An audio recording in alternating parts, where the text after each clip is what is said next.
लोगों का दिल्ली के अंदर लगभग लगभग तय है, ऐसा दिख रहा है। और उसमें कुछ टिकटें आपको जो है वो बाकी राज्यों में, गुजरात में भी मिलेंगी।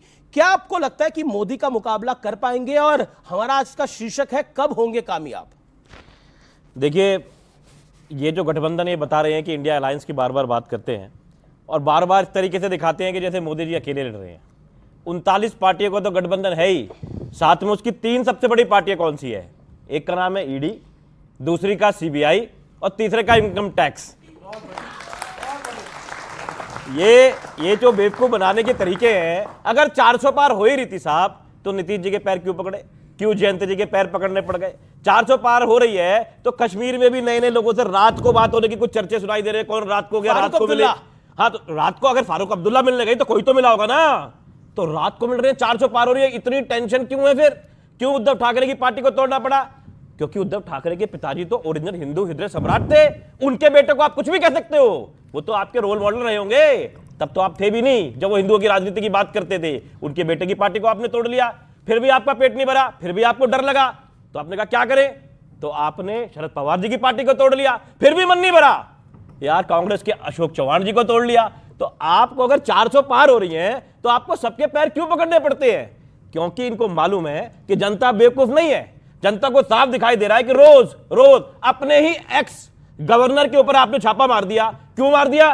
क्योंकि उन्होंने कहा कि पुलवामा में जो 300 लोग मरे उसकी जिम्मेवार आपकी सरकार थी। उन्होंने कहा था लिफ्ट कराओ, आपने नहीं कराया। 300 आर्डिक्स कहां से आया? 300 किलो आप आज तक बता नहीं पाए। आपके ही टाइम पे सारे काम हुए। आप कहते हो हमने तो आतंकवाद खत्म कर दिया।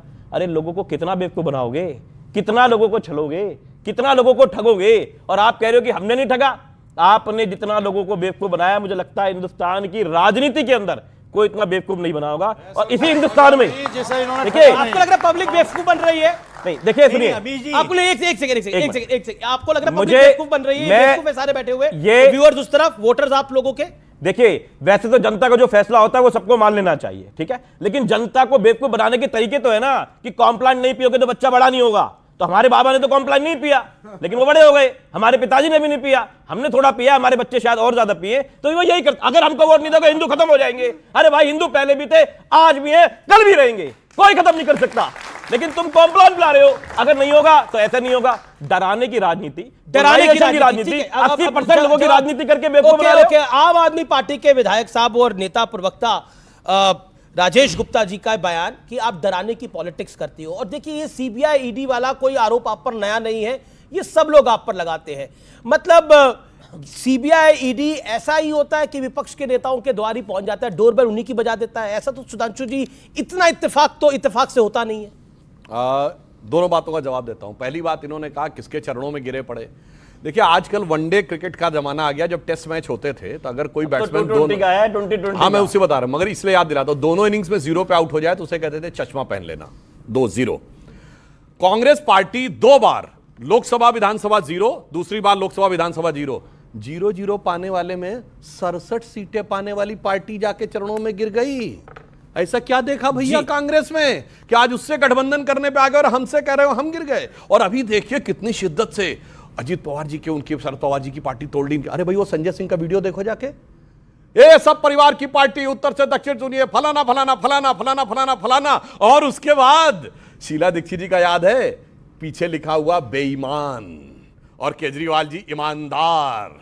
और आज दोनों साथ साथ झंडा बरदार। अरे साहब, इसीलिए कहते हैं देख तेरे संसार की हालत क्या हो गई, भगवान कितना बदल गया इंसान। जो ये कहते थे कि आरोप लगता है इस्तीफा देना चाहिए, वो अब जेल से जलवे से शासन करते हैं और कहते हैं हम कट्टर ईमानदार हैं। जो एक बोतल के बदले दूसरा बोतल, एक पौवे के बदले एक पौवा फ्री देते हैं, वो कहते हैं हम शुचिता के झंडा बरदार हैं। इनकी टोपी कहां गई? मुझे चाहिए जन लोकपाल, वो भी आ गई। इन्होंने शपथ पत्र भरवाया था, बंगला नहीं लेंगे, गाड़ी नहीं लेंगे, सिक्योरिटी नहीं लेंगे, फलाना नहीं लेंगे, बच्चों की कसम खाते कांग्रेस समर्थन नहीं लेंगे। और आज कांग्रेस के चरणों में गिर के कैसा समर्थन कर रहे हैं यार। हम 1951 में बने, 80 में भाजपा बने, आज 73 साल हो गए, हमने आज तक कांग्रेस से गठबंधन नहीं किया।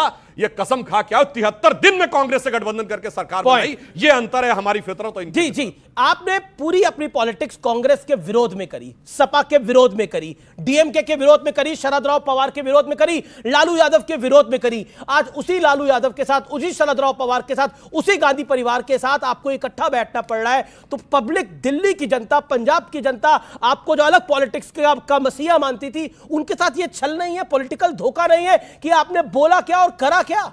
देखिए, आपने जो हमारी पार्टी के बारे में कहा, जिन नामों की आप चर्चा कर रहे हैं, हमने करप्शन के खिलाफ पॉलिटिक्स करी। यस, उस वक्त वो नाम थे, अगर शीला दीक्षित जी का नाम था, हमने उसके बारे में बात करी, हमने अपने एफआईआर कराई, इन्होंने हमसे एसीबी छीन ली। अगर वो एसीबी हमारे पास होती तो हम कुछ करते। हमारे सारे दांत निकाल लिए, अब कहते हैं हमें काटते क्यों नहीं? आप दांत दो ना काटे तो हमें कहना।